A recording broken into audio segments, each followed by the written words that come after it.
রেস্টুরেন্টের মতো করে চিকেন ফ্রাই ঘরে বানানোর জন্য আমরা চিকেন নিয়ে নিব, এরপর দিয়ে দিব হলুদ গুঁড়ো, দিয়ে দিব মরিচ গুঁড়ো, এরপর দিয়ে দিব জিরা গুঁড়ো, এরপর দিয়ে দিব লবণ স্বাদ মতো এবং দিয়ে দিব গরম মশলা গুঁড়ো।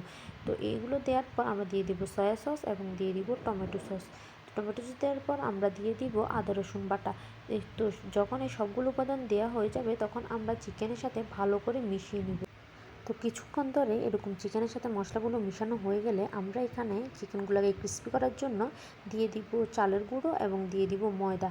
এগুলো দেওয়ার পর আরও ভালো করে চিকেনগুলোকে মাখিয়ে নিব এগুলোর সাথে। তো এগুলো মাখানো হয়ে গেলে আমরা এবার ম্যারিনেট করে 2 থেকে 3 ঘন্টা পর্যন্ত রেখে দেব। তো 2 থেকে 3 ঘন্টা ম্যারিনেট করা হয়ে গেলে আমরা এখন এগুলো চলে এসেছি ভাজতে। তো ভাজার সময় আমরা গরম তেলের মধ্যে চিকেনের পিসগুলোকে দিয়ে ভালোভাবে নেড়ে চেড়ে এরকম ব্রাউন কালার যখন হয়ে যাবে তখন আমরা নামিয়ে নিয়ে গরম গরম পরিবেশন করবো রেস্টুরেন্ট স্টাইল।